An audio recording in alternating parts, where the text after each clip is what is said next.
Selamat siang teman-teman. Sesuai janji saya akan membuat satu video sederhana untuk setting strategi scalping yang baru ya. Jadi sebelumnya kalau kita sudah punya strategi scalping yang langsung memunculkan sinyal long dan short menggunakan dua indikator, yaitu indikator EDRI dan DIY. Sekarang kita akan membuat yang lebih advance lagi. Indikator DIY-nya tetap kita akan pakai untuk mengkombinasikan beberapa indikator ya. Mungkin di dalamnya akan ada sekitar 3 sampai 5 indikator yang akan kita pakai digabungkan menjadi satu di dalam satu indikator DIY tersebut. Nah, sebelum itu karena ini agak sedikit advance ya teman-teman. Jadi teman-teman harus tahu bagaimana caranya menganalisa pergerakan market dan tren marketnya seperti apa saat ini. Nah, karena kita nanti akan scalping di time frame 5 menit, maka kita akan gunakan time frame 1 jam untuk melihat tren pergerakan marketnya ya. Oke, yang pertama di sini kita pakai trading view ya teman-teman. Jadi dari sini kita sederhana sekali bisa melihat bahwa sekarang di sini kita punya high, kemudian di sini ada low. Kemudian di sini ada lower high, ada lower low, ada lower high, ada lower low, ada lower high lagi di sini, dan kemungkinan dia akan membuat lower low di sini. Sekarang harga ada di sini.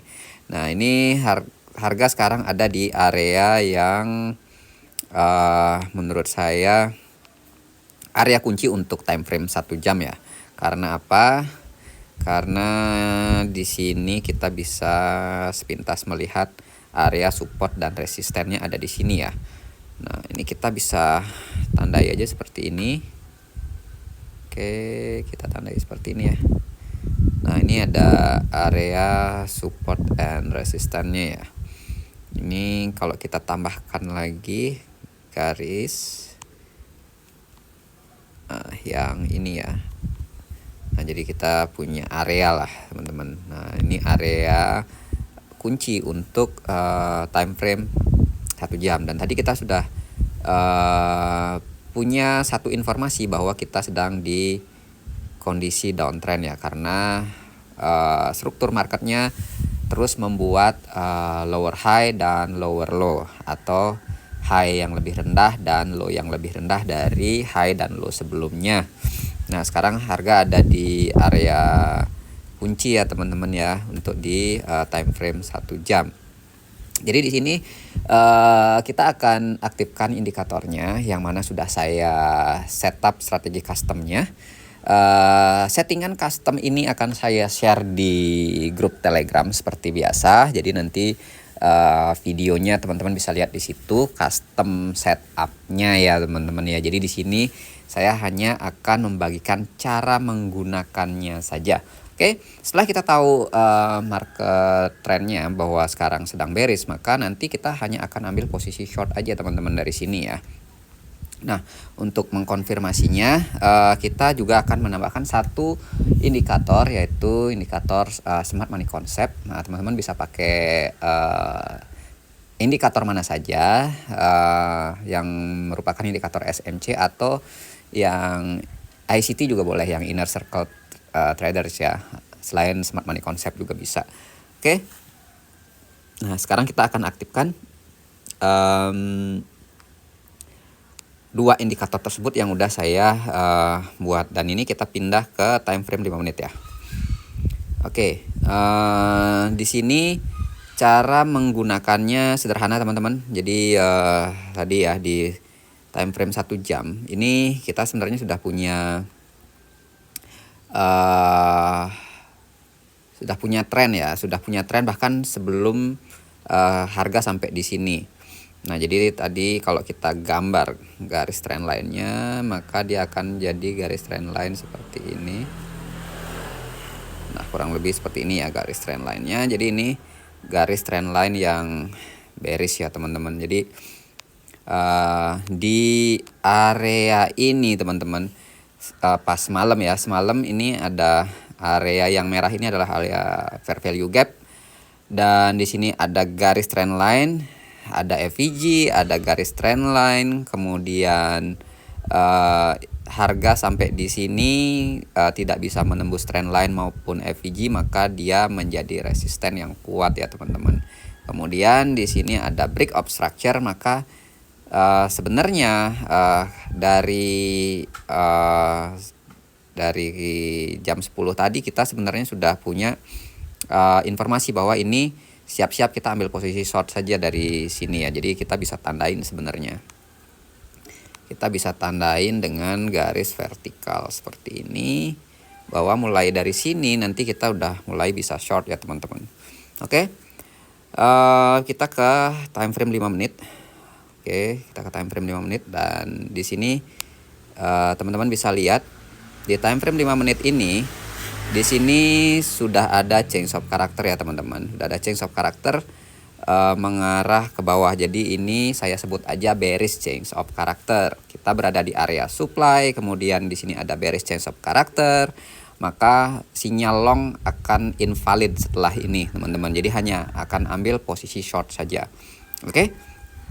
Dan di sini kita sudah sebenarnya punya sinyal short, yang mana kalau kita buat setupnya ya teman-teman, kalau kita buat setupnya posisi short ini setelah candle close baru kita buat setupnya, kemudian stop lossnya di atas area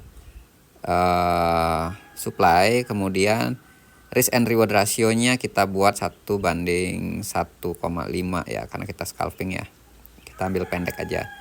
Saya bahkan karena menggunakan leverage 100, saya hanya ambil 0,3% aja biasanya. Nah ini taking profitnya di sini ya teman-teman. Jadi ini sudah take profit kalau sinyal yang tadi ya.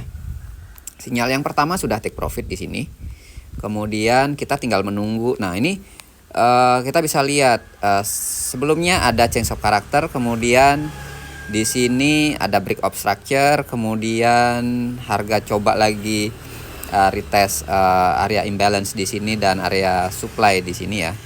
Jadi ini ada area supply yang POI ini, area supply dia nggak bisa nembus ya. Dia nggak bisa nembus dan harga kerja ke bawah dan break of structure. Dengan kondisi ini area demand ini kemungkinan besar akan ketembus juga ya teman-teman ya. Dan di sini ada ketahanan area fair value gap yang bullish. Nah ini sebenarnya kita tinggal nunggu sinyal.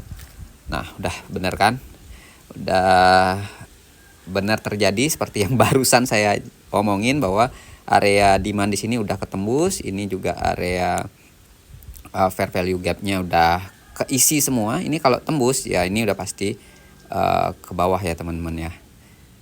Oke, kalau ini mantul ke atas karena sebelumnya ada change of character di sini yang bullish, bisa saja nanti akan ada pantulan ke area sini. Nah ini tembus ya, sesuai prediksi tembus, dan kita ada di situasi bearish ya teman-teman ya. Jadi ini kita ada di situasi bearish. Ini ada fair value gap lagi ya teman-teman ya. Ada FVG yang bullish di sini. Apakah bisa mantulin harga ataukah tembus? Jadi benar-benar kita ini dalam posisi menunggu ya teman-teman. Kalau kita udah posisi jauh dari supply seperti ini ada supply, kemungkinan besar harga pasti juga ada potensi naik lagi ke atas untuk retest area supply tersebut ya teman-teman ya. Dan di sini yang merah-merah ini area FVG ini masih belum ketutup, jadi ada kemungkinan juga nanti mengisi area-area ini. Itu ya teman-teman ya. Nah sekarang coba kita balik ke time frame 1 jam. Di time frame 1 jam ini kita juga bisa lihat strategi ini nggak cuman bisa dipakai di time frame 5 menit ya teman-teman. Jadi ini juga bisa dipakai untuk time frame yang lebih tinggi ya teman-teman. Karena strateginya sendiri memang sebenarnya bukan hanya untuk scalping, tapi bisa untuk intraday juga teman-teman. Tapi saran saya dipakainya di time frame 5 menit sampai maksimal 15 menit ya. Kalau 15 menit teman-teman pakai acuan market structure atau trennya di time frame 4 jam. Oke. Jadi sementara ini market masih bearish ya teman-teman. Kalau kondisi kayak gini karena kita udah ketinggalan satu sinyal seperti tadi, saya biasanya akan menunggu di bawah untuk ambil posisi long. Sebaliknya ya, karena nanti pastinya yang namanya harga itu ada naik ada turunnya. Kalau udah sampai di bawah ya pasti dia ada kecenderungan untuk naik gitu ya. Kalau udah ada di area support. Sekarang kita lebih dekat ke area resisten jadi masih penurunan. Nah, cuman di sini satu tambahan lagi buat teman-teman gunakan untuk analisa ya. Jadi di sini sebenarnya ada area FVG juga ya di time frame 1 jam. Ini ya. Jadi ada area FVG di sini. Ini saya namain FVG 1 jam biar ada tanda aja. Oke, jadi di sini ada FVG 1 jam yang mana tadinya dia itu dari sini sebenarnya. Nah, FVG itu areanya dari sini sampai sini. Nah, ini udah keisi terus bahkan ketembus ya sampai sini ya. Tapi kalau memang nanti harga ini closingnya dia tidak di bawah FVG ini, maka ada kecenderungan dia akan mantul ke atas teman-teman, seperti sekarang gitu ya. Nah, ini FVG-nya aslinya segitu teman-teman posisinya. Ini saya hapus ya. Nah, jadi sekarang posisinya saya menunggu candle 1 jam ini close dulu. 32 menit lagi ini candle akan close teman-teman. Jadi saya pengen tahu apakah saya akan ambil posisi short atau posisi long. Tapi ya kemungkinan besar masih dengan kondisi downtrend seperti ini ya pasti ambil posisi short. Cuma nanti kalau ada pembalikan arah karena ini ada pantulan dari FVG yang 1 jam, kita juga bisa ambil posisi long ya. Jadi benar-benar melihat pergerakan harga. Nah, seperti ini. Oke. Jadi dia membuat area FVG di sini ya, teman-teman ya. Nah, di sini kita nanti coba tungguin ada sinyal short lagi. Jadi kalau di sini ada rejection kemudian konfirmasi short, maka kita akan ambil posisi short. Kemudian kalau misalnya dia harganya malah turun gitu ya, turun seperti ini misalnya. Nah, itu ya. Nah, ini ada change of character, retest FVG, dan di sini biasanya akan ada sinyal long di sini ya. Jadi nanti bisa ambil posisi long kalau kondisinya seperti itu. Oke, teman-teman. Mungkin itu aja yang bisa saya share untuk video saya kali ini. Semoga bisa bermanfaat ya.